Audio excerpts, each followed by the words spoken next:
नमस्कार दोस्तों। तो स्वागत है आपका एक और मजेदार पॉडकास्ट में।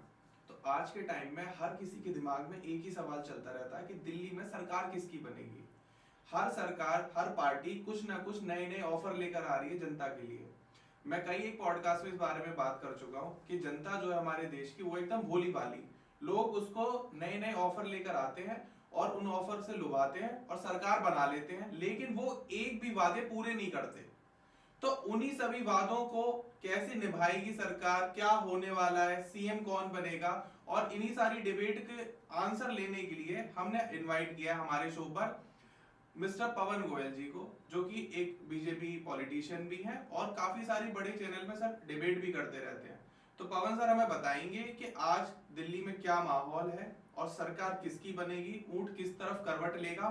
और मैं एक आपका क्वेश्चन जरूर पूछूंगा जो कि मेरे मन में है कि अगर सरकार किसी की भी बनती है और जो भी सरकार वादा करती है आम जनता के लिए कि भाई मैं ये आपके लिए करूंगी, और अगर वो पूरा नहीं कर पाती है तो उस पर क्या आने वाले टाइम में कार्रवाई होनी चाहिए, क्योंकि जब सरकार आपसे झूठ बोलती है और वो वादे पूरे नहीं होते तो उसकी जवाबदेही जरूर बनती है। तो ये भी मैं पवन सर से क्वेश्चन जरूर करने वाला हूँ। तो प्लीज इस पॉडकास्ट को पूरा देखना, क्योंकि पॉडकास्ट नॉर्मल पॉडकास्ट नहीं होने वाला जो मैं आपको कुछ एजुकेट करने वाला हूँ। ये आपकी बात हो रही है, आपके लिए पॉडकास्ट बनाया गया है सो दैट कि आपके आंसर आपको मिल सके और आपको सही गाइडेंस मिल सके। तो हम स्वागत करते हैं पवन सर का। नमस्कार सर, राम राम। राम राम। और आज मुझे बहुत अच्छा लग रहा है कि मैं धर्म सूत्र के इस चैनल पे बैठा हूँ और मेरे सामने दो एंकर बैठे हुए हैं और मुझे आज मौका मिला अपनी बात कहने का। तो मैं आपके चैनल पे ये बात बोलना चाह रहा हूँ कि डेफिनेटली दिल्ली में भाजपा की सरकार आप 8 फरवरी को देखोगे। उसके बहुत सारे कारण हैं। अभी आपने देखा होगा अरविंद केजरीवाल जी मुख्यमंत्री पहली बार नहीं है जी, दूसरी तीसरी बार 3 बार के चुने हुए उन पे इतने भ्रष्टाचार के आरोप लग गए, या शराब घोटाला या शीशमहल घोटाला, जिसकी वजह से उन्हें रिजाइन देना पड़ा और आतिशी को सीएम बनाना पड़ा। आज दिल्ली की स्टैंडिंग सीएम आतिशी है। हाँ जी। अगर वो कट्टर ईमानदार का जो नारा देते थे, अगर वो कट्टर ईमानदार होते तो उन्हें रिजाइन देना ही ना पड़ता। सही बात है। ये आपके सवाल का होता है। लेकिन मीन सर हमने ये भी देखा है कि आम आदमी पार्टी ने काम भी काफी करे, चाहे वो बच्चों के एजुकेशन को लेके हो या गरीब लोगों की बिजली उन्होंने फ्री करी, उन्होंने पानी फ्री करा, उन्होंने डेवलपमेंट पे काफी काम करा, इंफ्रास्ट्रक्चर में काम करा। लेकिन बीजेपी ने अभी तक दिल्ली में ऐसा कोई काम किया नहीं है जिस पर वो ये कह सके कि आप हमारे काम पर वोट दीजिए, क्योंकि जहां तक देखा जाता है बीजेपी जो है वो धर्म के नाम पर वोट मांगती है। देखिए, धर्म के नाम पर वोट नहीं मांगती। एक पहले भारतीय जनता पार्टी के लिए कहा जाता था, जो भी आपने कहा कि धर्म के नाम पे वोट मांगते हैं, राम मंदिर तो ये बनाएंगे ही नहीं। और आपने देखा भी होगा अपोजिशन का नारा था, मंदिर वहीं बनाएंगे, तारीख नहीं बताएंगे। पूरे देश में 70 पॉलिटिकल पार्टी है इंक्लूडिंग बीजेपी। क्या किसी भी पॉलिटिकल पार्टी के मैनिफेस्टो में लिखा था कि हम राम मंदिर के लिए लड़ेंगे या खड़े होंगे? नहीं। अगर धर्म के नाम पे वोट करती भारतीय जनता पार्टी तो राम मंदिर के लिए ना खड़ी होती। आज राम मंदिर आपके सामने, केवल राम मंदिर नहीं है। मैं आपको धर्म के, अब आपने धर्म का मुद्दा छेड़ दिया तो मैं धर्म पे ही पहले आपको क्लैरिफाई कर दूं कि धर्म के लिए भारतीय जनता पार्टी ने क्या क्या किया। अभी आपने देखा होगा कॉरिडोर बने। सबसे पहले कॉरिडोर बना केदारनाथ कॉरिडोर, जो ट्रेजेडी हो गई थी, इतना बड़ा हादसा। उसके बाद बना काशी विश्वनाथ कॉरिडोर, उसके बाद बना महाकाल कॉरिडोर। अब 2 कॉरिडोर सेंक्शन में है, एक वृंदावन कॉरिडोर और एक कामाख्या देवी कॉरिडोर। अब मैं इस कॉरिडोर का बेनिफिट बता देता हूँ। बिफोर काशी विश्वनाथ कॉरिडोर वहां पे यात्रियों की संख्या 2 करोड़ थी। After corridor 12 crore. आप इमेजिन कर सकते हैं? ये उन लोगों के मुंह पे भी चाटा है जो कहते हैं कि मंदिर से रोजगार नहीं मिलता। मैं इसका भी उदाहरण दूंगा। अगर आप, मैं या कोई भी मंदिर जाएगा तो ऑब्वियसली बात है अपने घर से कैब बुक करेगा, ट्रेन की टिकट बुक करेगा, वहाँ जाएगा, फिर बैटरी रिक्शा लेगा, ऑटो लेगा, कैब लेगा, होटल लेगा, धर्मशाला लेगा, रास्ते में रुकेगा, खाना खाएगा, पिएगा, मंदिर पे प्रसाद चढ़ाएगा, आसपास की लोकल मार्केटिंग करेगा, वहाँ पे नाव को घूमेगा। मैं ये कहना चाह रहा हूँ कि अगर आज देश की अर्थव्यवस्था अगर धर्म के हिसाब से जोड़ा जाए तो 16% लोग मंदिर की वजह से रोजगार पा रहे हैं, और फिर कहते हैं मंदिर वही बनाएंगे, तारीख नहीं बताएंगे। तो ये आपके सवाल का उत्तर है। लेकिन आपने जैसा भी बोला कि अरविंद केजरीवाल पर भ्रष्टाचार के इतने सारे आरोप लगे हैं, लेकिन लोगों का कहना है कि भ्रष्टाचार के आरोप लगाए भी तो बीजेपी पार्टी नहीं है, सारी जांच एजेंसियां तो आपकी हैं। जी, बहुत अच्छा सवाल है। देखिए, ये लोगों का सवाल नहीं है, ये पॉलिटिकल पार्टीज का सवाल है। बिल्कुल कह सकते हैं। आज अलायंस में कांग्रेस पार्टी और आम आदमी पार्टी दोनों एक दूसरे के साथ हैं। हाँ जी। आज भी दोनों इंडिया अलायंस में आज दोनों बिल्कुल, पार्टी है, बिल्कुल। विधानसभा में दोनों अलग अलग लड़ रही हैं। शराब घोटाला किसने लगाया? कांग्रेस पार्टी ने। शराब घोटाले की कंप्लेंट किसने की? कांग्रेस पार्टी ने। और फिर आप कह रहे हो बीजेपी पार्टी ने लगाया। पहली बात तो मैं ये क्लियर कर दूं, अरविंद केजरीवाल जी को जो जेल हुई थी वो शराब घोटाले में हुई थी। दूसरा, अब मैं शराब घोटाले के एविडेंस आपके सामने रखना चाहता हूँ भाई। और आम आदमी पार्टी क्या बोलती है? आम आदमी पार्टी बोलती है कि सीबीआई इनकी है, ईडी इनकी है। मैंने कह दिया कि सेंट्रल गवर्नमेंट के अंडर में, एक पल को मान लेते हैं जी। क्या दिल्ली की 30,000 कोर्ट भी सेंट्रल गवर्नमेंट के अंडर में, हाई कोर्ट भी सेंट्रल गवर्नमेंट के अंडर में, सुप्रीम कोर्ट भी सेंट्रल गवर्नमेंट के अंडर में। देश के 4 स्तंभ होते हैं, एक मीडिया जो आप हैं, एक सुरक्षा एजेंसियां, एक दिल्ली की सरकार, और सबसे महत्वपूर्ण होता है देश का न्यायालय जी। ये सब इंडिविजुअल होते हैं जी। आप सवाल पूछ रहे हो, अगर आपके ऊपर शिकंजा होता तो आप आम आदमी पार्टी के फेवर की बात ना करते, मुझे कोई फर्क नहीं पड़ता। आप नहीं अब आप सुन लो, अब आपने सवाल किया, नहीं मत करो। आपने कहा बीजेपी ने डाला, आप कट्टर ईमानदार हो, आप कोर्ट में चले जाते हो। आप अपनी स्टेटमेंट देखो, अगर हमारे पास भ्रष्टाचार के आरोप लग गए तो हम तब तक सत्ता में नहीं बैठेंगे जब तक हम बरी ना हो जाए।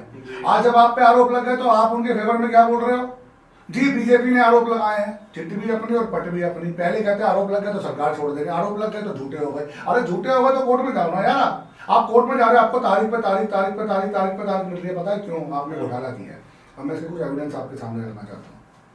शराब घोटाले के अंदर, कोरोना के अंदर आपने 138 करोड़ रुपए क्यों वेव ऑफ कर दिए प्राइवेट कंपनियों को जी? क्यों आपने उनकी फीस इतनी ज्यादा बढ़ा दी जी? दूसरा, आपने साउथ की कंपनियों को ठेका क्यों दिया? के कविता इनके नाम था, जो पहले उनके जो सीएम थे वहां के साउथ के, उनके साथ ही आपने इन्वॉल्व किया। खाली अरविंद केजरीवाल बंद नहीं थे इसमें, मनीष सिसोदिया भी बंद थे। मैं आपसे ही पूछना चाहता हूँ, आपसे ही सवाल करता हूँ, तो अगर सीबीआई और ईडी ने उनको बंद कर भी दिया तो कोर्ट से जमानत क्यों नहीं मिली? मनीष सिसोदिया को दो साल में, और आज भी ये लोग जमानत पे बाहर हैं, कोई इनको बाइज्जत बरी नहीं कर दिया गया है। तो आरोप बीजेपी का नहीं है। सजा किसने सुनाई? कोर्ट ने। बंद किसने किया? कोर्ट ने। और जमानत किसने दी? कोर्ट ने। बिल्कुल। तो ये तो आप सरकार का तो उसमें कोई रोल ही नहीं है। अगर एक सेकंड, आप दिल्ली में भाजपा के नेता हैं, दिल्ली सरकार को लगता है भाजपा के नेताओं ने कोई भ्रष्टाचार किया, कोई घोटाला किया है, हालांकि सरकार में नहीं है, आप बंद कर दो।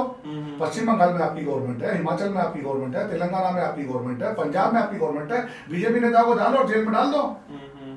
कोई प्रूफ एविडेंस तो होना चाहिए। आप 13 साल 2013 से आप सरकार के अंदर में हो, आपने जो वादे किए वो पूरे नहीं किए, और आप विकास की बात कर रहे हो जी। लेकिन जब भी ऐसा होता है, फॉर एग्जांपल जब कांग्रेस की सरकार थी, 10 साल कांग्रेस की सरकार रही, कांग्रेस ने मानते हैं घोटाले करे, ठीक है, न्यूज में आया बहुत सारा, अभी कोर्ट में चल रहा है सब कुछ, तो हम ये नहीं कह सकते कि घोटाले हो ही गए अप्रूव, ठीक है। तो मुझे भी ऐसा लगता है, और शायद ऐसा भी हो सकता है कि जब बीजेपी की सरकार जाएगी तो बीजेपी ने जो घोटाले करे वो भी सब बाहर आएंगे। ये तो बेकार का सवाल है कि शायद, और भविष्य का हमें कल का 1 घंटे बाद का नहीं पता हमारे साथ क्या होने वाला है। सरकार जब पावर में होती है तो फिर वो छुपा नहीं है ना चीज को। अगर सरकार पावर में होती तो देश में 3443 विधायक हैं, 3443 में से 3500 बीजेपी के होते, 1400 ना होते, सारे करवा देते ना। देश के अंदर 36 राज्य हैं, 36 के 36 सीएम बीजेपी के होते हैं। हम नारा लगा रहे थे अब की बार 400 पार, अब की बार 400 पार, तो 400 पार क्यों नहीं हुए? सरकार में तो हम थे, सारी एजेंसी हमारी थी। ये बात नहीं है। अगर आप पंजाब जीत गए तो इलेक्शन कमीशन ऑफ इंडिया ईमानदार है, और अगर हम उत्तर प्रदेश जीत गए तो इलेक्शन कमीशन ऑफ इंडिया बेईमान है। नहीं, मैं बिल्कुल आपकी बात से सहमत। ना, अभी आपने क्या बोला? तो एक सेकंड, आप मुझे बात करो, एक सेकंड, उसी बात का जवाब दो। आपने बोला बीजेपी सरकार जब जाएगी तो बीजेपी की सरकार के घोटाले सामने आएंगे जी। तो बीजेपी सरकार कहीं ना कहीं तो विपक्ष में है ही ना, 16 राज्यों में विपक्ष में है, और कुछ ऐसे राज्य हैं जिसके अंदर अलायंस में है।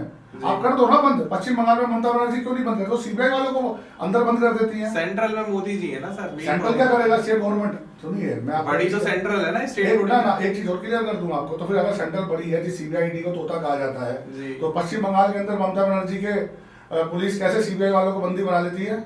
सेंट्रल में थी मोदी सरकार जी। आपको ये भी सवाल करना चाहिए साथ में कि पश्चिम बंगाल सेंट्रल गवर्नमेंट होते हुए, मोदी जी प्रधानमंत्री होते हुए, हर बार के इलेक्शनों में आम आदमी की इतने हत्या के होते हैं, और सारे के सारे बीजेपी के कार्यकर्ता होते हैं। सेंटर में तो बीजेपी है।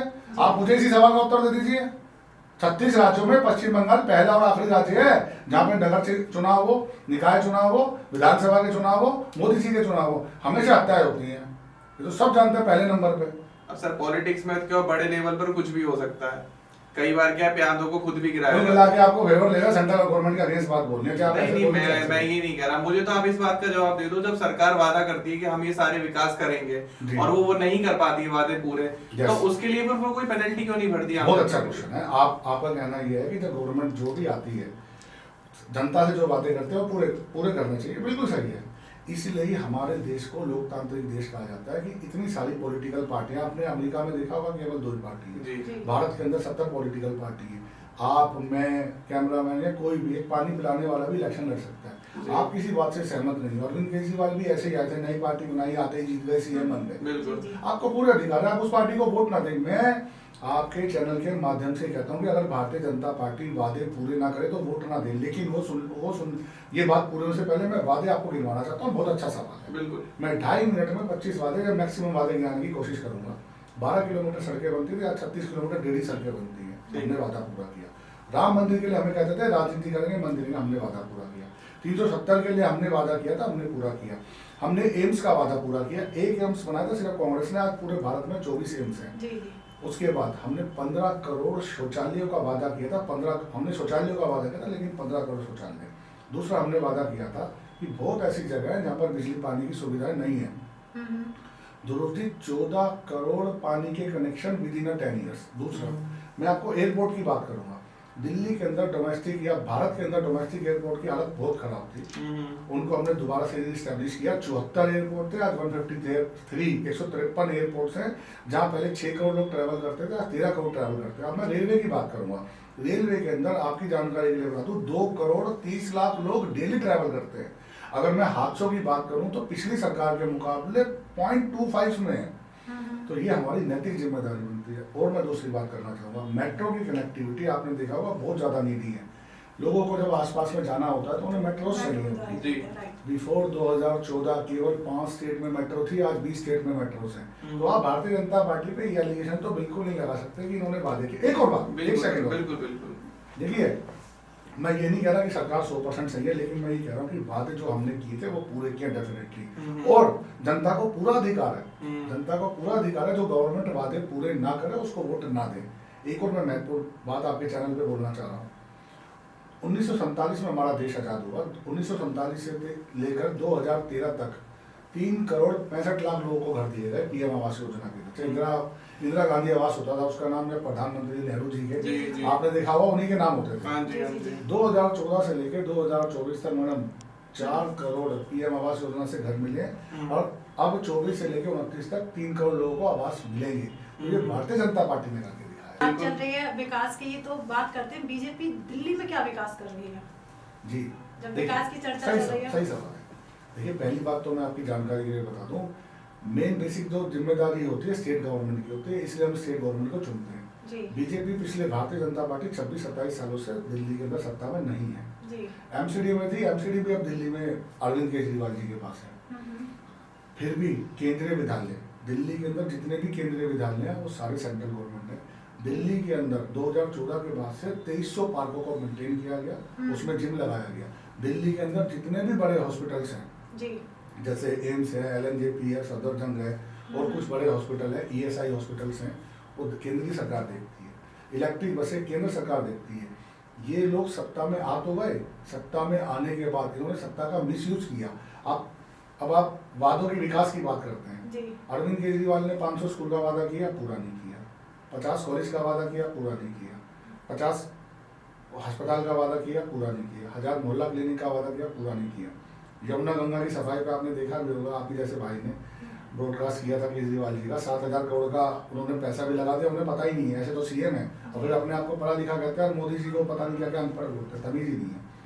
फिर इन्होंने वादा किया हम 15 लाख नौकरियां देंगे, कोई नौकरियां नहीं मिली। फिर इन्होंने वादा किया कि हम पोल्यूशन पर बहुत बड़ा काम करेंगे। पोल्यूशन पे करते क्या है, या तो OD1 की स्कीम लगा देंगे, स्कूल को बंद कर देंगे, पटाखे बैन कर देंगे, अपनी कोई पॉलिसीज नहीं है। ऑक्सीजन प्लांट की बात करते हैं, उसकी कोई बात नहीं है। प्यूरीफायर की बात करते हैं, तो ये सरकार बिल्कुल निकम्मी है। और मान लो कोई भी काम होगा, कह देंगे कि बीजेपी नहीं करने दे रही, मोदी जी नहीं करने दे रहे। जब आपसे सरकार संभलती ही नहीं है तो आप रिजाइन कर दो, हम संभाल के दिखाएंगे, हम दिखाएंगे करके। बिल्कुल सही बात है सर। देखिए, जो सरकार है वो तो आम जनता चुन के लाती है, हम ना मैं चुन रहा हूँ ना आप चुन रहे हैं। मेन सारा पॉइंट ये है, ये बात बिल्कुल सत्य है कि आम आदमी पार्टी ने बहुत सारे वादे किए जो पूरे नहीं कर पाए, लेकिन ये भी सत्य है कि उनको काम नहीं करने दिया जाता, बार बार उनकी अड़चनें अटकाई जाती हैं। एक तो एक्चुअली दिल्ली जो है पूर्ण रूप से राज्य नहीं है, काफी सारी चीज उसकी डिपेंडेंसी सेंट्रल गवर्नमेंट के ऊपर है। दूसरा, जब भी अरविंद केजरीवाल जी कुछ अच्छा काम करने जाते हैं या तो कोई मुकदमा लगा दिया जाता है या जेल भेज दिया जाता है। अब वो एजुकेशन पे काम करना चाह रहे थे तो मनीष सिसोदिया जी को जेल भेज दिया। तो जब उनको पूरे 5 साल, एक्चुअली सरकार वादा करती है 5 साल मिले तो पूरा काम करने के लिए, जब आप 2.5-3 साल ही दोगे तो कहाँ से काम पूरे होंगे? आपको ऐसा नहीं लगता कि बीजेपी का, जब बीजेपी को पता है कि वो दिल्ली में नहीं है सरकार में और ना ही बना पाएगी, तो अरविंद केजरीवाल का हाथ पकड़ के विकास में साथ दे, ना कि उनके अगेंस्ट आके काम करे? बिल्कुल, बहुत अच्छा सवाल है आपका। आपने कहा कि मनीष सिसोदिया 2-2.5 साल, पहली बात तो 2-2.5 साल नहीं, पूरे वर्ल्ड में 232 कंट्रीज हैं। पहले एजुकेशन मिनिस्टर होंगे तो शराब घोटाले के आरोपी है। जब आप एजुकेशन मिनिस्टर हो तो आपको शराब घोटाले का डिपार्टमेंट लेना ही क्यों था? पहली बात तो ये। दूसरी बात, आपको एक मौका नहीं मिला है, 2.5 साल मौके नहीं मिले। आप 3 बार के डिप्टी सीएम हो मनीष सिसोदिया जी, आप 2 साल तक सरकार ने बंद नहीं किया। मैं फिर बोल रहा हूँ, आपको जमानत क्यों नहीं मिल गई? इसी क्वेश्चन के अंदर ये आंसर भी तो है। अगर आप कट्टर ईमानदार हो, हम 3 हो, अगर हमारे पे कोई आरोप लगेगा, हम कोर्ट में जाएंगे, पुलिस अगर मान लो हमारा सहयोग नहीं कर रही तो बाय कोर्ट से तो आप जमानत ले आओगे। अभी भी तो आपको जमानत मिली है, पहले क्यों नहीं मिल गई? सरकार के पास एविडेंस है। दूसरा, मैं एक चीज और बता दूं, सरकार ने ये माना कि 338 करोड़ रुपए का इनके पास लेन देन हुआ। दूसरा एक और बता रहा हूँ, ठीक है मैं बीजेपी का हूं तो मेरी तो नहीं मानोगे, लेकिन आम आदमी पार्टी के विधायकों की स्टेटमेंट तो मानोगे। एक सेकंड, बिल्कुल, मैं बीच में इंटरप्ट कर देता हूं सर। जमानत इसलिए नहीं मिल रही, हजारों पन्नों की चार्जशीट भेज दी।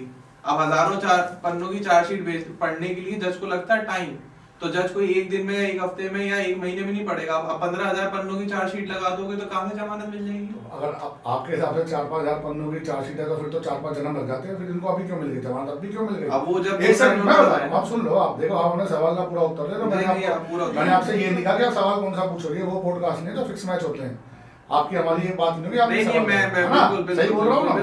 हाँ, तो मैं ये कहना चाह रहा हूँ, पूरे भारत में सबसे महंगे वकील या तो जेठमलानी जी थे, हाँ जी, या आप अभिषेक सिंह मनु जी, वो है, और वो कांग्रेस के सांसद है राज्यसभा। हाँ। और आम आदमी पार्टी के वही महंगे सबसे वकील हैं, 12 लाख रुपए एक हियरिंग है। वैसे ये आम आदमी है, वकील कांग्रेस, भारतीय जनता पार्टी और कांग्रेस दोनों एक थी, और बाय अरविंद केजरीवाल वकील भी इनके, अलायंस भी नहीं है। आपने कहा पूर्ण राज्य का दर्जा, 8 ऐसे राज्य हैं जिनको पूर्ण राज्य के दर्जे नहीं है। ऐसा नहीं है कि सारे दिल्ली को छोड़कर 35 के 35 सीएम बीजेपी के, बाकी जगह कहीं पंगा क्यों नहीं है? एक्चुअली होता क्या है, आपके सवाल के अंदर ही उत्तर है। आपने कहा कि जो वादे हम कर देते हैं हम उनको निभा नहीं पाते। क्या जनता से पूछ के वादे किए थे? तब तो नहीं कहा था बीजेपी, एलजी और मोदी जी काम नहीं करने देंगे। जब आप अपने वादों को डिलीवर ही नहीं कर पाओगे, उसके लिए फिर आप एक्सक्यूजेस दे रहे हो कि मुझे बीजेपी या एलजी मोदी। मैं एग्जांपल देता हूँ, अगर सरकार ने, बीजेपी ने इतना ही इनको परेशान किया हुआ है तो उन्होंने बिजली पानी कैसे फ्री दे दिया, इन्होंने डीटीसी बस में यात्रा कैसे फ्री दे दी, इन्होंने न्यूयॉर्क टाइम्स के अखबार कैसे दिखा दी कि लंदन पैरिस जैसी दिल्ली है, इन्होंने रेवेन्यू डिपार्टमेंट ने कैसे। मैं आपको ये बताना चाह रहा हूँ कि दिल्ली पुलिस बेशक सेंटर के हाथ में है, इनके आम आदमी पार्टी के विधायक ने, इनके मिनिस्टरों ने कितनी कमिश्नर से, एसीपी से, डीसीपी से मांग की कि हमारा एरिया खराब हो रहा है, क्या इनको सुधारा जाए। इन्होंने कितनी मीटिंग्स की, क्या इनकी जिम्मेदारी नहीं बनती? विधायक जब उस गली में वोट लेने जा सकते हैं तो विधायक पुलिस स्टेशनों में तो मीटिंग करते हैं ना। इनका काम है सिर्फ आरोप लगाना। इनका नाम आम आदमी पार्टी की जगह आरोप आदमी पार्टी लगा देना चाहिए। सिर्फ आरोप ही आरोप लगाते हैं। आपके पास जैसे ही गुजरात में जाना हो इलेक्शन लड़ने के लिए, दिल्ली मॉडल देखो, हमने स्कूल कॉलेज अस्पताल बेहतर कर दिए। और जब दिल्ली की बात करो, हमें मोदी जी काम नहीं करने थे। वैसे तो आप बात करते हो दिल्ली का रोल मॉडल देखो, लंदन पैरिस से बेटर है। और हाँ, एक महत्वपूर्ण बात और, आपने देखा होगा पूरे भारत के अंदर इतने मोदी जी के होर्डिंग नहीं मिलेंगे। रेडियो एफएम पे 14 चैनल है, केजरीवाल जी मिल जाएंगे। हर बस स्टॉप पे केजरीवाल जी मिल जाएंगे, हर ऑटो पे केजरीवाल जी मिल जाएंगे, हर मेट्रोस पे केजरीवाल जी मिल जाएंगे। दिल्ली के अंदर 14 न्यूज़पेपर आते हैं, सब में केजरीवाल जी मिल जाएंगे। एडवर्टाइजमेंट के लिए पैसा है इनके पास, दिल्ली के विकास के लिए पैसा नहीं है। ये बात मैं इसलिए कह रहा हूँ, सीएजी की रिपोर्ट है, कोई भारतीय जनता पार्टी की रिपोर्ट नहीं है। नहीं, बिल्कुल। सीएजी की रिपोर्ट ये कहती है 2016 तक इनको 1800 कॉलोनियों में पानी पहुंचाना था। आप बिलीव नहीं करोगे, 2013 से लेकर 2025 तक 378 कॉलोनियों में पानी पहुंचा पाए, पानी की लाइन। उसका कारण है, उसका कारण ये है कि ये सरकार या अरविंद केजरीवाल जी भारत के प्रधानमंत्री बनना चाहते हैं। जैसे मोदी जी ने गुजरात मॉडल को लाकर पूरे देश में दिखाया, तब वो प्रधानमंत्री बने। अब दिल्ली मॉडल को लाके दिखा के डिलीवर करके दिखाते तो सपने पूरे होते। मुंगेरी लाल के हसीन सपने देखने से सपने पूरे नहीं हो जाते, काम करना पड़ता है। ये जनता है, सब जानती है। लेकिन आप जब इतनी ज्यादा अरविंद केजरीवाल की सरकार भ्रष्टाचार है और भ्रष्टाचार ये सब विधायक, लेकिन वही विधायक जब बीजेपी ज्वाइन करते हैं तो सबसे एकदम सही हो जाते हैं, ऐसा क्यों? सिर्फ मोदी जी का फेस दिखा के पूरी पार्टी को एकदम क्लीन कर देना, आपको नहीं लगता ये गलत है? देखिए, पार्टी के अंदर सारे लोग तो सही नहीं है, काफी सारे भ्रष्टाचारी हैं। मैं मानता हूँ मोदी जी के, मैं भी फैन हूँ कि वो बहुत ज्यादा ईमानदार हैं और देश के लिए सोचते हैं, पूरा 18 घंटे काम करते हैं, दिन रात एक कर रहे हैं, इस उम्र में जो कोई नहीं कर सकता। लेकिन मोदी जी के नाम पर जो बाकी के लोग गलत कर रहे हैं काम, उनके लिए आप क्या कहना चाहोगे? मैं उनके लिए यही कहना चाहूंगा। देखिए, पहले तो मैं आपके पहले सवाल का, आप एक सवाल के अंदर साथ साथ ना 3 सवाल करते हैं। मुझे लगता है कि आपको एक सवाल करना चाहिए। आपने, मैं बता रहा हूँ आपको 3 सवाल कैसे, मैं तीनों के उत्तर दूंगा। आपने जो आपने कहा कि पहले की जो आम आदमी पार्टी में या किसी पार्टी में भ्रष्टाचार होता है, बीजेपी में आके गंगा की तरह धुल जाता है, देसी भाषा। बिल्कुल, यही तो बीजेपी का कमाल है कि हमारे पास जो नेता आएगा ईमानदारी से काम करेगा। मैं एग्जांपल देता हूँ। आज एयरपोर्ट के जो मिनिस्टर हैं ज्योतिराव सिंधिया हैं, कांग्रेस के थे मध्य प्रदेश। हाँ जी, ठीक है, भाजपा में आए। भाजपा में आने के बाद भाजपा की नीति और नियम से काम करना पड़ेगा, कांग्रेस की नीति नियम से काम नहीं करना पड़ेगा। तभी तो मैंने बताया 153 एयरपोर्ट्स हैं, आज पब्लिक को सुविधा मिल रही है। आज हवाई चप्पल वाला भी यात्रा कर सकता है। लेकिन वो एयरपोर्ट अडानी के अंडर में जा रहे हैं। अडानी ये कंपनी है। अब चलो अडानी के मुद्दे पे भी आ जाते हैं। आपने कहा अडानी, देश के पहले तो कहते थे देश के व्यापारी होने चाहिए। आज देश के अंदर अडानी जैसे 1.25 करोड़ कंपनियां रजिस्टर हो गई हैं जो देश के लिए काम कर रही हैं। देश में इंफ्रास्ट्रक्चर बढ़ा। मेक इन इंडिया के अंदर 97% इलेक्ट्रॉनिक्स सब भारत में बनता है मोबाइल के लिए। पहले हम इंपोर्ट करते थे, आज हम एक्सपोर्ट कर रहे हैं। आए दिन अडानी जी पे भ्रष्टाचार के आरोप लगते बिल्कुल, रहते हैं। अडानी जी पे। अब देखिए, अब कांग्रेस ने मान लीजिए आम आदमी पार्टी ने कांग्रेस ने भ्रष्टाचार के आरोप लगाए। सिंपल, विपक्ष है, आरोप लगाना उनका काम है। मैं उनसे ही सवाल पूछना चाहता हूँ, जब ये आपके जीजाजी इतने ही बेईमान हैं, हिमाचल में कांग्रेस की गवर्नमेंट है, क्यों आपने ठेके दे रखे अडानी कंपनीज को? अरविंद केजरीवाल जी, अडानी जी इतने ही बेईमान है, पंजाब में क्यों ठेके दे रखे हैं आपने उन कंपनीज को? अडानी कंपनी है, आपके पास सरकारी नीति और नियम के हिसाब से टेंडर जनरेट होते हैं जी। 2 कंपनियां। और दूसरी बात, 26 राज्यों के अंदर अडानी के काम चल रहे हैं, 36 में से वो सारे भाजपा के हैं क्या? नहीं, मैं बिल्कुल। अगर अडानी इतना ही बेईमान है तो फिर पिछली सरकारों ने राजस्थान में अडानी को कांग्रेस सरकार ने क्यों ठेके दिए हुए थे जो आज तक पूरे नहीं हुए? क्या आप ये भी मानते हो कि ये जितने बड़े पॉलिटिशियन हैं, ये जो सरकार में बैठे हुए हैं, ये अपने फायदे के हिसाब से संविधान को बदल लेते हैं? संविधान में तो कभी कोई चेंज हो ही नहीं सकता। क्यों? संविधान में बताइए क्या चेंज हुआ? राहुल गांधी जी आजकल इस पर काफी बोल रहे हैं, चर्चा में, कि संविधान को बदल रहे हैं लोग। देखिए, रूमर फैलाना, एक झूठ फैलाना। अब उन्होंने कहा था कि राफेल में धोखाधड़ी हुई है। राहुल गांधी जी की बात की, मैं उन्हीं की बात कर रहा हूँ।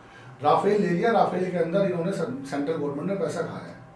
सुप्रीम कोर्ट में केस गया, फटकार पड़ी, माफी मांगनी पड़ी। मैं बता रहा हूँ, 1997 से कांग्रेस का नारा था कि भारतीय सरकार के पास, भारतीय आर्मी मिलिट्री नेवी के पास राफेल नहीं, राफेल ही करने, राफेल को हमें लाया जाए। 1997 से 2013 आगे राफेल नहीं आया।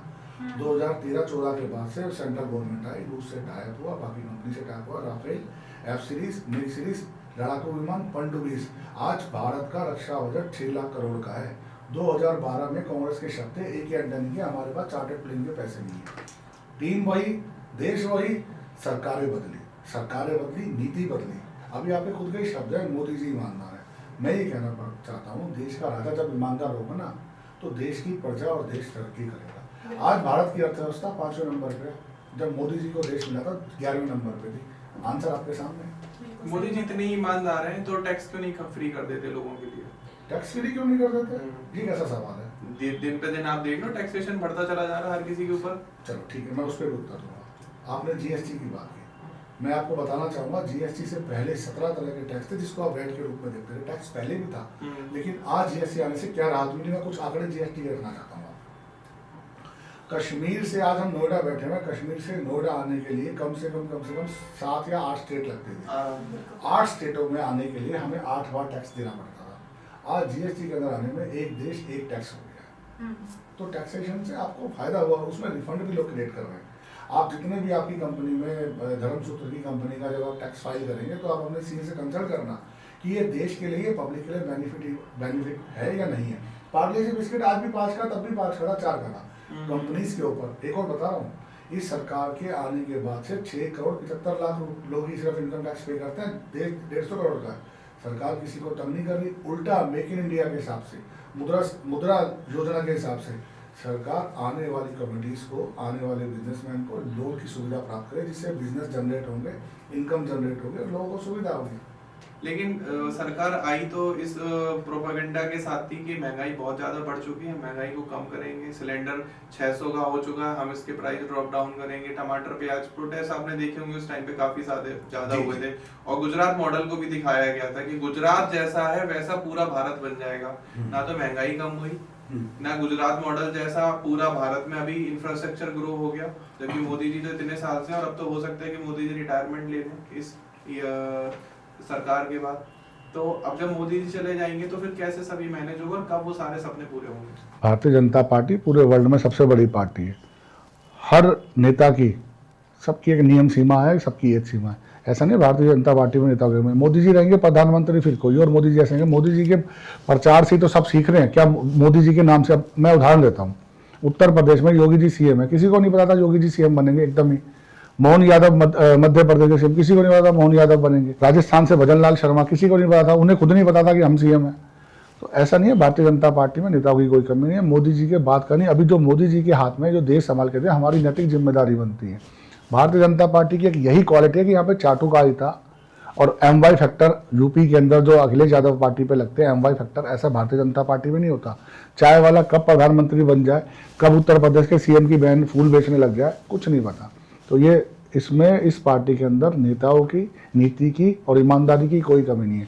मैं तो कह रहा हूँ आपके चैनल के माध्यम से, इस पॉडकास्ट के माध्यम से, जितने भी बीजेपी के नेता है, जहाँ बीजेपी के सीएम नहीं है, बीजेपी के नेता तो है ही ना, उन्हें भ्रष्टाचारियों को एक करके जेल में डाल दो।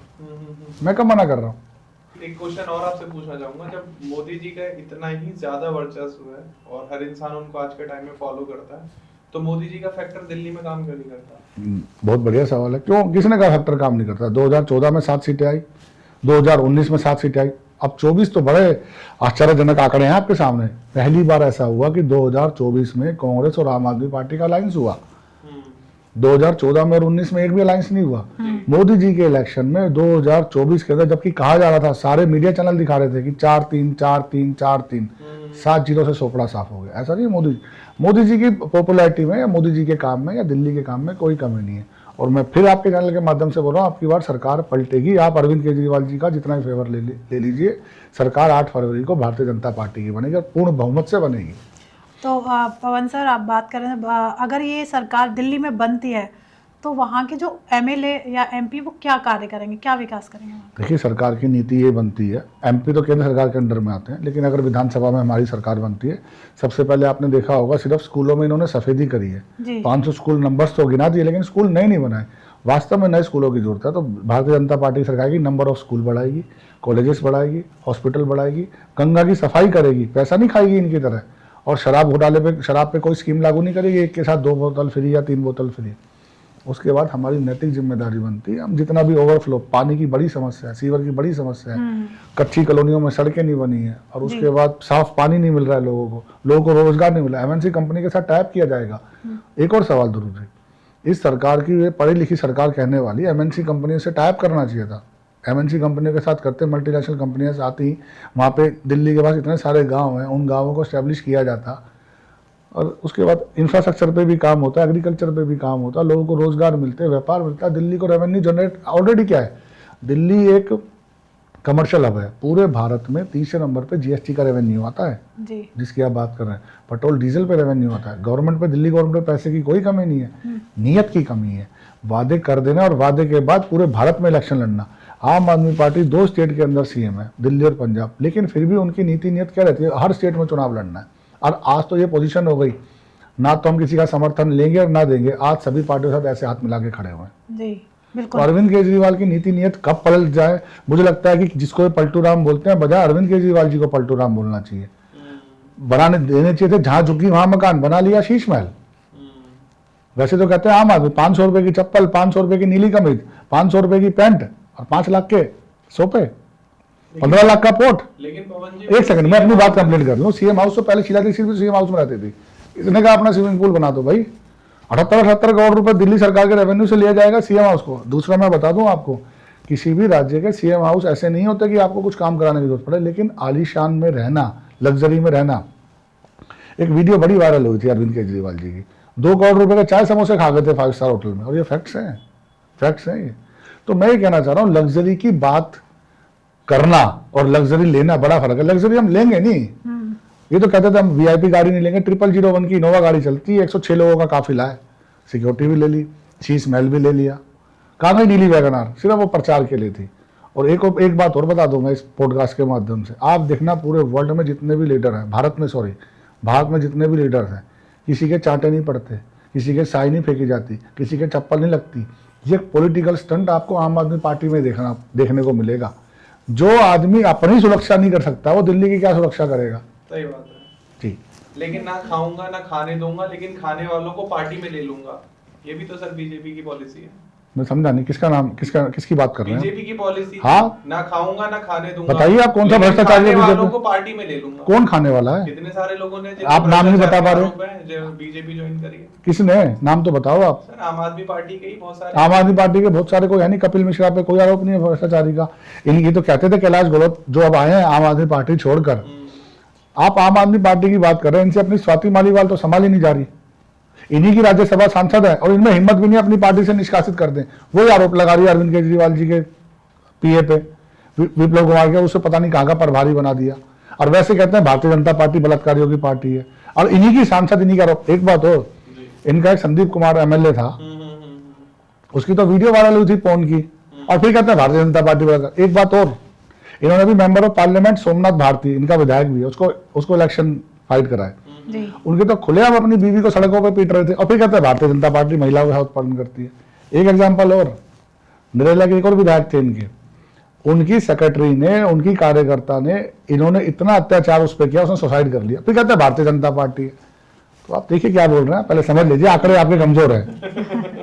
तो जो बीजेपी है दिल्ली में अगर बनती है तो सीएम का फेस कौन रहेगा? देखिए, हाँ, बढ़िया सवाल है। अगर भारतीय जनता पार्टी की सरकार बनती है तो ये भारतीय जनता पार्टी के हाई कमान के अधिकारी, बड़े नेता, बड़े लीडर कब किसको, किस कार्यकर्ता के अंदर एबिलिटी देकर मुख्यमंत्री, सबसे जरूरी है विजन का पूरा होना। जी जी, अरविंद केजरीवाल जी इतना बड़ा नाम था, या अपने आप को बहुत बड़ा नेम और फेम मानते हैं, तो क्यों रिजाइन देना पड़ गया? क्यों शराब घोटाला, क्यों शीश महल घोटाला? आप अपने मैन्युफैक्चर की बात कर लीजिए, जन लोकपाल बिल कहा, जिस ईमानदारी की बात करते थे, आप खुद ही लागू नहीं करते, पता है हमारी नेता अंदर हो जाएंगे, इसलिए जन लोकपाल की बात ही नहीं करते। अगर तो सरकार में हमारी बीजेपी आ जाती है तो क्या वहाँ के लोगों को वो फ्लैट्स वगैरह है जो घर का वादा किया जाता है, क्या वो पूरा होगा? ये तो आपको सवाल ही नहीं करना चाहिए, सवाल ही गलत है। मैं बता रहा हूँ क्यों।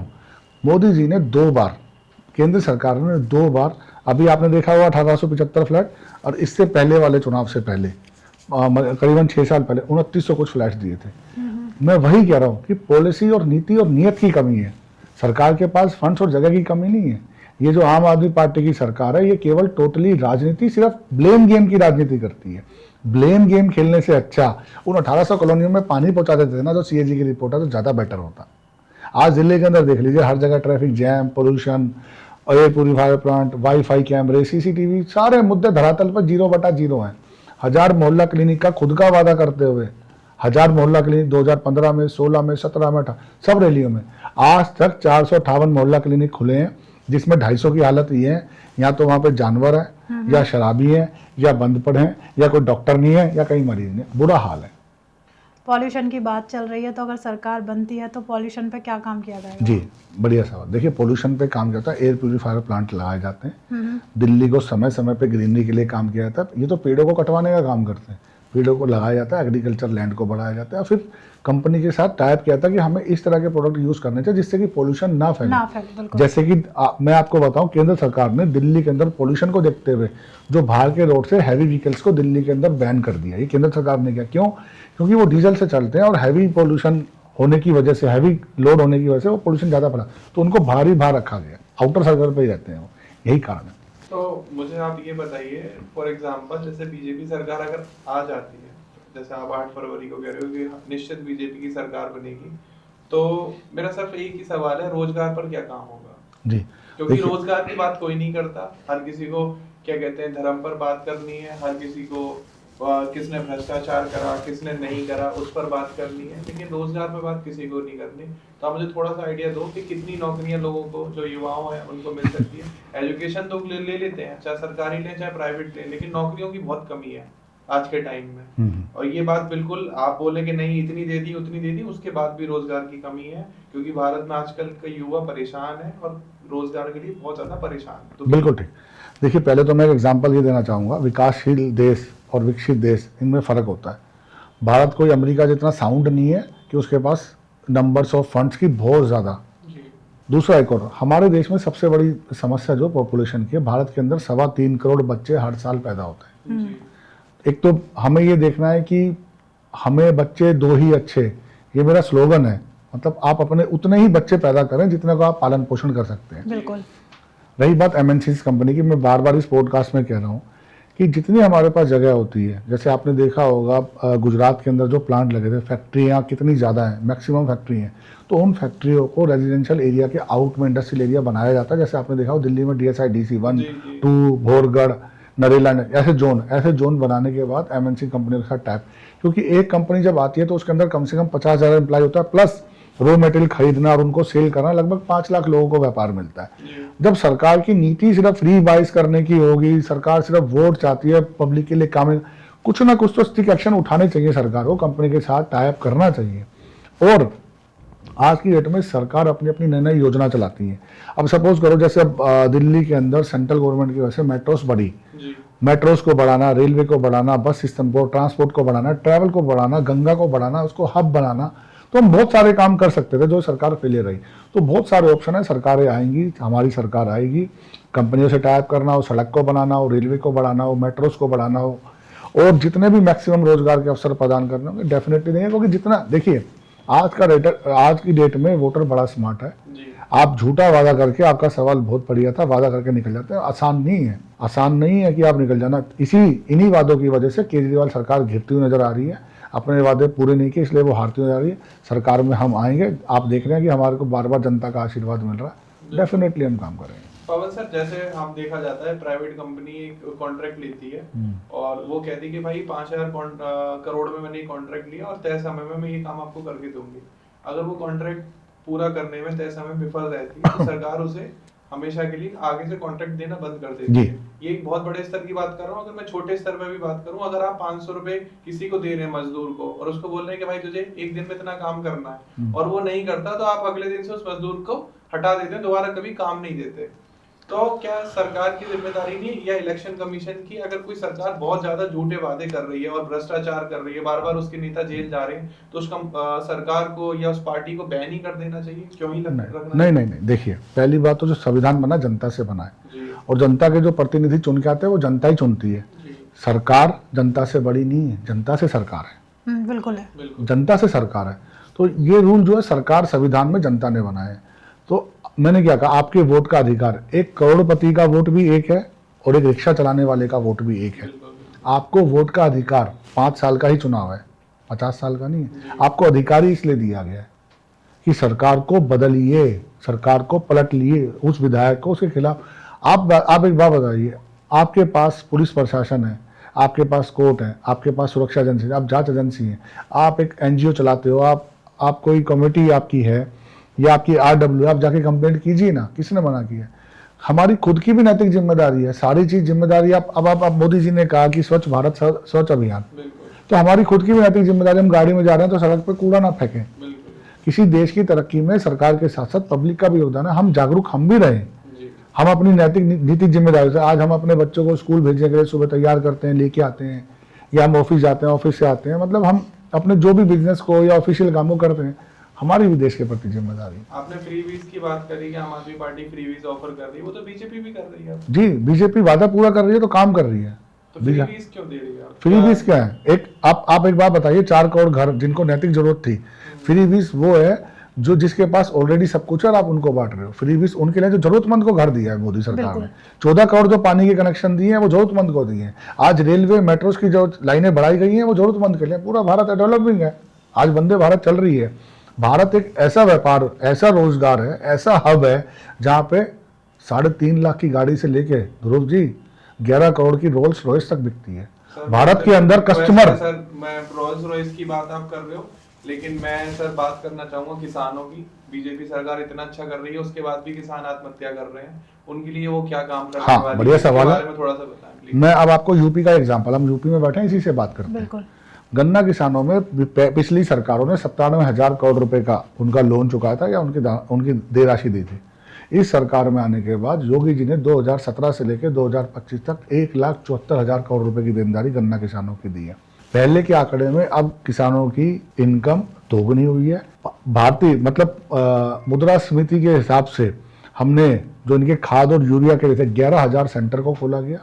इसके बाद इनके जो लोन अमाउंट थे उसको माफ किया गया, प्लस इनका जो ब्याज दर था उसको घटा के 0.5% कर दिया और इनकी लोन की राशि को डायरेक्ट खाते के साथ जोड़ा गया। पहले क्या होता था, बीच के दलाल होते थे, उनको हटाकर डायरेक्ट खातों से लिंकअप किया गया। इसलिए 48, आपने देखा होगा 48 करोड़ भारत में खाते खुले, ये अभी तक का इतिहास है जनधन खाते जो थे। जी। किसानों के साथ सरकार ने एक समिति बनाई जिससे कि किसान डायरेक्ट बात कर सके। आज जो अगर पीएम किसान सम्मान निधि जो आती है वो डायरेक्ट उनके खाते में जाती है, बिचौलिए में नहीं जाती। जी बिल्कुल।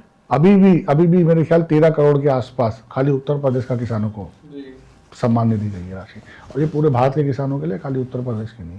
तो किसानों के साथ बैठ के बात। और रही बात आंदोलन के लिए, आज तक का रिकॉर्ड रहा है कि भारत में पहले मोदी जी प्रधानमंत्री जिन्होंने किसानों से हाथ जोड़ के माफी मांगी थी। पिछली सरकारों ने किसानों पर गोलियां चलवाई थी, इन सरकारों ने कोई गोलियां नहीं चलाई है, कोई अटैक नहीं की, कोई हमले, क्योंकि किसान से ही जय जवान और जय किसान। बिल्कुल। तो मुझे और बताया सर, नहीं मैंने ना, कई सारी वीडियोस देखी है जहाँ पे जनता जो है, दिल्ली की जो जनता है, वो हमेशा कहती है कि आम आदमी पार्टी ही आनी चाहिए, क्योंकि उन्हें वहाँ बिजली भी फ्री मिल रही है, पानी भी फ्री मिल रही है, और वहाँ के कहते हैं लोग कि वहाँ की महिलाएं बहुत सुरक्षित है। ऐसा हो रहा है क्या, ये सही है? चलो पहले तो मैं आपको धन्यवाद देना चाहता हूँ कि आपने कहा महिलाएं सुरक्षित हैं, तो केंद्र सरकार को और दिल्ली पुलिस के अंडर में आती है, दिल्ली पुलिस केंद्र सरकार में, तो ये तो धन्यवाद आने भी चाहिए। भारत की हर महिला, देखिए केंद्र सरकार की जिम्मेदारी, अच्छी बात है। रही बात बिजली पानी फ्री की, देखिए एक विजन 200 यूनिट का बिजली का बिल माफ़ होना, ये अच्छा विजन है, लेकिन उसके बदले में ये नहीं है कि आप सरकार इस तरीके से नशे में काम करने लग जाए कि 300% की देनदारी दिल्ली सरकार पे हो बिजली कंपनियों की। अब मैं पानी की बात करता हूँ, 80,000 जल बोर्ड घोटाला, 80,000 करोड़ रुपए घाटे में, तो सरकार की नैतिक जिम्मेदारी बनती है जो बोर्ड सरकार से जुड़े हुए हैं उनमें घाटे ना हो। इस तरह की स्कीम को लागू करना चाहिए। आप आए अंधों की तरह आपने पैसा बांट दिया, कुल मिला के वो भार तो जनता पे ही कहीं ना कहीं पड़ेगा। तो नीति और नियत में इन्होंने काम नहीं किए, इन्होंने प्रचार किया। आज प्रचार में आम आदमी पार्टी नंबर 1 है पूरे भारत के अंदर। रेडियो पे आप इन्हें देख लीजिए, ऑटो पे आप इन्हें देख लीजिए, न्यूज़पेपर में आप इन्हें देख लीजिए। प्रचार से काम नहीं होगा मैडम, काम से काम होगा। दिल्ली की जनता तो हमेशा आम आदमी पार्टी को ही पसंद करती है, बीजेपी दिल्ली को की क्यों नहीं जनता करती अगर है? आम आदमी पार्टी को इतना ही पसंद करती ना मैडम, तो लोकसभा में अलायंस होने के बाद 7 में से 1 सीट तो आती। तो जैसे आपने कहा कि बीजेपी इस बार दिल्ली में बीजेपी सरकार आ जाएगी, चलो मान लेते हैं आ जाती है बीजेपी सरकार, तो वहाँ के जो स्कूल्स में वो क्या करेगी? जैसे अभी मैं जहाँ तक मुझे जितना मैं समझी हूँ वहाँ की एजुकेशन फ्री है इस टाइम पे। एजुकेशन मैडम पूरी दिल्ली नहीं, पूरे भारत में जितने भी सरकारी स्कूल होते हैं, ये इन्होंने प्रोपगेंडा फैला रखा है कि दिल्ली के सरकारी स्कूल फ्री है। अगर प्राइवेट स्कूलों के ऊपर ये लगाम लगाते, प्राइवेट स्कूलों की फीस कम करते, प्राइवेट स्कूलों को माफ करते, तो आप उत्तर प्रदेश में क्या यहाँ सरकारी स्कूलों की फीस है क्या? ये भी तो फ्री है। तो पूरे भारत के सरकारी स्कूल फ्री है। एक नॉमिनल से फंड होता है 19 रुपए या 20 रुपए, वो फ्री के बराबर है। लेकिन सर दिल्ली में जैसे देखा, अरविंद केजरीवाल ने डीटीडीसी महिलाओं के लिए फ्री कर दिया, महिलाओं को 2100 रुपए हर महीने देने की भी बात करी है, युवाओं को रोजगार की भी बात करी है, और बीजेपी इन सब चीजों के बारे में ज्यादा बात नहीं कर रही है। वो उन्होंने कुछ फ्री वेज स्कीम लिया है और कुछ लिया है उन्होंने कि भैया हमने राम मंदिर बनाया, ये सब बनाया और इस पर आप हमें वोट दीजिए, और कोई अभी पर्टिकुलर एक अच्छा चेहरा भी नहीं है जो ये कहा जाए कि दिल्ली का सीएम बन सकता है। देखिए योगी जी चेहरा नहीं थे, आपके सामने चेहरा है। चेहरे से पहले पार्टी का विजन बिल्कुल क्लियर होना चाहिए कि दिल्ली के अंदर काम करे। अभी आपने डीटीसी बसों की बात की, इन्होंने 10,000 डीटीसी बसों के लिए कहा था। आज इलेक्ट्रिक बसें, दिल्ली की जनता परेशान हो रही है। महिलाओं की बहुत सारी वीडियो ऐसी वायरल है, महिला फ्री होने के लिए डीटीसी बस वाले रुकते नहीं, सीधा चले जाते हैं, और फिर बाद में केजरीवाल जी उन्हें सस्पेंड कर रहे होते हैं। तो मैं ये बोलना चाह रहा हूँ, बात करना और बात को इम्प्लीमेंट करने में जमीन आसमान का फर्क है। आपने प्रचार तो कर दिया डीटीसी बस फ्री है, उनकी हालत देखो, टेढ़ी बसें चल रही हैं, आउट ऑफ द लाइन चल रही हैं, दुनिया भर के हादसों, इसका जिम्मेदार कौन है? वो भी तो जिम्मेदारी सरकार की बनती है, उस पर तो आप बात नहीं करते, और सिर्फ डीटीसी बस महिलाओं के लिए फ्री करते हैं और महिलाओं के लिए रुकते भी नहीं है, और फिर बाद में उस ड्राइवर को, अधिकारी को सस्पेंड करते हैं। पवन सर, आम आदमी पार्टी की बात चल रही है तो सबसे प्रसिद्ध चेहरे का नाम आता है केजरीवाल जी, जो कि एक ईमानदार हैं, 3 बार सीएम बन चुके हैं। तो भारतीय जनता पार्टी उन्हें कैसे हरा पाएगी? जी देखिए, भारतीय जनता पार्टी नहीं हरा सकती, हराएगी जनता। आपने कहा ईमानदार है, ईमानदार है तो शराब घोटाले के आरोपी क्यों है? ईमानदार है तो फिर उन्होंने कोर्ट ने उन्हें बाइज्जत बरी क्यों नहीं कर दिया? और इतने ईमानदार है, 76 वादे उन्होंने किए दिल्ली की जनता के साथ, वो पूरे क्यों नहीं किए? मैं ये बोलना चाह रहा हूं कि भारतीय जनता पार्टी की ताकत भारत की जनता से है। भारत की जनता, दिल्ली की जनता उन्हें इस बार बाहर का रास्ता दिखाने वाली है, क्योंकि वो दिल्ली की जनता त्रस्त है। ना उन्हें नौकरियां मिल रही, ना उन्हें सीवर पानी से दिक्कत परेशानी उनकी दूर हो रही, ना सीसीटीवी कैमरे लगे हुए। दिल्ली बद से बदहाल है, यमुना साफ नहीं हो रही है, वादों पे वादे, वादे पे वादे। अगर आपने वादा ही किया है तो फिर आपको 2100 रुपए की स्कीम क्यों निकालनी पड़ी? फिर आपको 18,000 रुपए की स्कीम क्यों निकालनी पड़ी? आपको प्राइवेट हॉस्पिटल में इलाज निकालने की जरूरत क्यों पड़ी? सच तो ये है मैडम, इन्होंने क्या किया हुआ है, राशन कार्ड तक बंद कर रखे हैं। और सुनिए सच, इन्होंने 60 साल से ऊपर के बुजुर्गों की पेंशन बंद की हुई है। तो इनके पास कोई प्लान नहीं है, कोई विजन नहीं है। अपने आप को पढ़े लिखे ईमानदार कह के ये खुद ही सर्टिफिकेट बांटते रहते हैं। पूरे वर्ल्ड में अगर कोई पार्टी है ना सर्टिफिकेट बांटने के लिए, तो वो आम आदमी पार्टी है, जो अपने आप को कट्टर ईमानदार कहती है। और जब भ्रष्टाचार के आरोप लग जाते हैं, जेल में चले जाते हैं, तो हमें झूठा फंसाया जाता है। चलो भ्रष्टाचार की बात चल रही है, अगर वो भ्रष्टाचार किया है उन्होंने, तो उनके सारे ही नेता जेल क्यों गए? जितने बड़े बड़े नेता थे सबको जेल में डाला गया। देखिए, पहली बात तो मैं बता दूं, शराब घोटाले के अंदर 24 लोग आरोपी हैं जी। मनीष सिसोदिया क्यों बंद है? मनीष सिसोदिया इसलिए बंद है, शराब मंत्री वो थे, के कविता, जो साउथ के सीएम की बेटी थी, वो थी। कुछ आईएएस ऑफिसर बंद है। संजय सिंह, जो इन्हीं में, विजय नायर की मैं बात कर देता हूँ, विजय नायर इनका मेन गवाह बना है। और अरविंद केजरीवाल जी ने कहा, विजय नायर, उनके स्टेटमेंट है, विजय नायर आतिशी और सौरभ भारद्वाज से मिलता था। जब कड़ी पकड़ी जाती है ना, जो एविडेंस होते हैं उसके अंदर जो इन्वॉल्व होगा वो सब अंदर जाएंगे। सारे नेता बंद नहीं है, संजय सिंह, मनीष सिसोदिया, अरविंद केजरीवाल, ये 3 बड़े नेता हैं। और सत्येंद्र जैन शराब घोटाले में नहीं, जमीन लॉन्ड्री में, वो अलग मैटर है।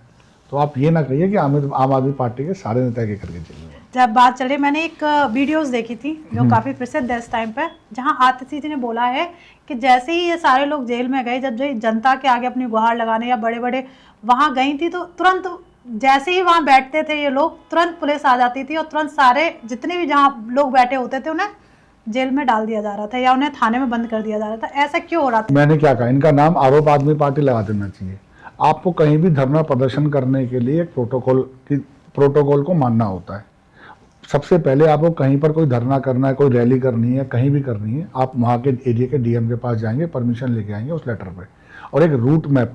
आप एक बात देखिए, मैं आपको एक एग्जांपल और दे रहा हूँ। इन्हीं के अलायंस पार्टनर राहुल गांधी ने 2 रैलियां निकाली भारत में, दिल्ली में नहीं, भारत जोड़ो यात्रा और भारत जोड़ो न्याय यात्रा। उसके एक रोड मैप तैयार होते थे, सेंट्रल गवर्नमेंट बकायदा उनको सिक्योरिटी देता था। और आज तक के इतिहास में पहली बार ऐसा हुआ है, आपने इसी उत्तर प्रदेश के अंदर अखिलेश यादव ने 84 कोस की परिक्रमा की परमिशन ही नहीं दी थी, अगर आपको ध्यान हो तो, परिक्रमा की यात्रा की। लेकिन भारत के इतिहास में ये कश्मीर में तिरंगा तक फहरा के आए थे। तो ये यात्रा करने दी किसने? सेंट्रल गवर्नमेंट की, और एक भी कैजुअलिटी नहीं हुई।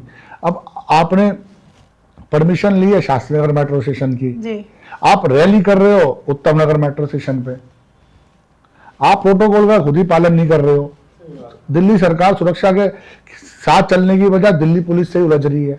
मतलब जैसे आपने कहा शास्त्री नगर का उन्होंने लोकेशन चेंज, क्योंकि नंबर ऑफ पर्सन चेंज, आंदोलन करने का तरीका चेंज। उन लोगों को उस लोकेशन पे बैठने नहीं दिया जा रहा था ना, उससे पहले ही वहां पे पुलिस आ जाती थी और लोगों को वहां बैठने नहीं दिया गया। मैडम तो बिल्कुल झूठ, मैं ये खाम खा का आरोप लगा रहे हैं। अगर इन्होंने, देखिए वैसे तो ये विधानसभा में भी कहते हैं मोदी के बाप का देश है क्या, अधिकारी को उन कैमरा में बैठते हैं, मैं तेरी नौकरी खा जाऊंगा, ये अरविंद केजरीवाल जी के शब्द हैं।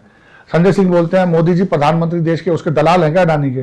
वैसे तो इन्हें इतनी छूट है कि प्रधानमंत्री को गालियां बक रहे हैं ये, और वैसे इन्हें आंदोलन करने की छूट नहीं है। भारत एक लोकतांत्रिक देश है, ये बच्चों सीएम होके बच्चों वाली बातें ना करें। आप पीसी, दुनिया भर की पीसी करते हैं, सुबह पीसी, दोपहर में पीसी, रात को पीसी, आप 24 घंटे तो आरोप लगाते हो और आपको आंदोलन नहीं कर बिना, और वैसे कहते हो हम आंदोलनकारी पार्टी है। रामलीला मैदान के अंदर परमिशन लो, दे दो धरना, किसने मना किया है? ये सिर्फ फेक पॉलिटिक्स है, ये पॉलिटिकल स्टंट है, बार बार प्रचार में रहने का। ये मतलब देश की, दिल्ली की भोली वाली जनता को मूर्ख बनाने की कोशिश ना करें, ये आरोप बेबुनियाद है, बेकार है। चलो ये सारी चीजें मान ली, जैसे अब मान लो ये जेल में थे केजरीवाल, तो इन लोगों को आपस में भी नहीं मिलने दिया जा रहा था, ये इनका आरोप है, ये इनका आरोप है। फिर कैसे इनके पास सुबह का खाना चला गया?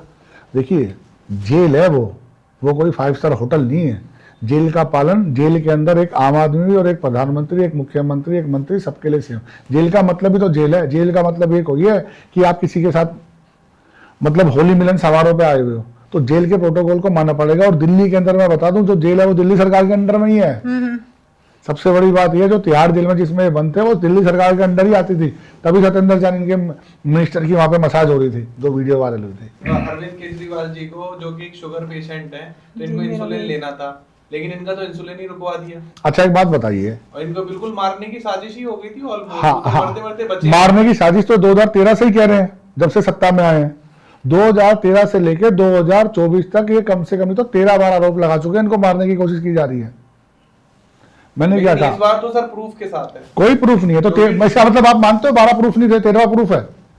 बिल्कुल मानते हैं। तो फिर ये झूठ हुए ना। फिर तो आपके हिसाब से अगर आप मानते हो 13वां प्रूफ है, 12 नहीं है, तो एक आदमी का नेचर ना होकर हैबिचुअल हो जाए और फिर वो सेफ भी रहे, और एक तो 6 लोगों की सिक्योरिटी भी ले, और फिर वो फिर मर भी जाएगा, और फिर वो उसके बाद इंसुलिन की जरूरत क्यों नहीं पड़ी? एक चीज को पॉलिटिकल स्टंट, बेल लेने के लिए, जमानत लेने के लिए आप ये काम कर रहे हो। वो तो कांग्रेस भ्रष्टाचारी थी, कांग्रेस के सांसद ही मिले, अभिषेक सिंह मनु, और फिर उनको जाके गले मिल रहे, हाँ जी आपने अच्छा हुआ हमें जमानत दिला दी। ये सिर्फ पॉलिटिकल स्टंट था और कुछ नहीं था। ऐसे तो आम आदमी सरकार भी कह सकती है कि आप भी तो उन पर आरोप ही लगा रहे हैं। कहो ना, आपका काम है आरोप लगाना, कहो आरोप लगाने के लिए, किसने मना किया? आप आरोप ही तो लगाए हो। अगर दिल्ली के अंदर स्कूल बना दिए होते, कॉलेज बना दिए होते, अस्पताल बना दिए होते, तो इस बार तुम्हें छोटे छोटे पॉडकास्ट नहीं करने पड़ रहे होते। आम आदमी पार्टी में जितने भी नेता हैं सारे एजुकेटेड हैं ना। हमारे यहाँ की निगम पार्षद थी, 8वीं फेल थी, उससे अपना नाम भी लिखना नहीं आता था। आम आदमी पार्टी की किसने कहा एजुकेशन है? क्योंकि जितने बड़े नेता हैं सारे एजुकेटेड। ये कहते हैं ना, मैं बोल रहा हूँ ना, तो फिर कितने इनके विधायकों के बच्चे सरकारी स्कूल में क्यों नहीं पढ़ते, प्राइवेट में क्यों पढ़ते हैं? सरकारी स्कूल तो दिल्ली के बहुत बेहतर है। मुझे 5 नेताओं के नाम बता दो जिसके सरकारी स्कूल में बच्चे पढ़ते हैं। बता दो ना, केजरीवाल को अगर पैसे कमाने होते तो वो तो एक बहुत अच्छी पोजीशन पे थे, उस पोजीशन पे कमा लेते, उनको सीएम बनने की क्या जरूरत थी? ये तो बिल्कुल एक जुए की तरह ना, बने नहीं बने। ये उनका सवाल आप मुझसे क्यों पूछ रहे हो? तो अरविंद केजरीवाल जी जवाब देंगे इस बात का। नहीं तो अगर उनको भ्रष्टाचार करके पैसे कमाने होते तो फिर वो सीएम क्यों बनते? तो फिर भ्रष्टाचार किया ही क्यों? शराब घोटाला है तो आप उनको क्लीन चिट दे रहे हो, आप कोर्ट से बड़े हो गए, तो फिर आप उन्हें ईमानदार कैसे कह रहे हो जब कोर्ट ने उन्हें ईमानदार नहीं कहा? तो या तो फिर आप कह रहे हो शराब घोटाला फर्जी है। सर फंसाया गया, ये तो सबको पता। तो फिर कोर्ट से उनको जमानत क्यों नहीं मिल रही, क्लीन चिट क्यों नहीं मिल रही?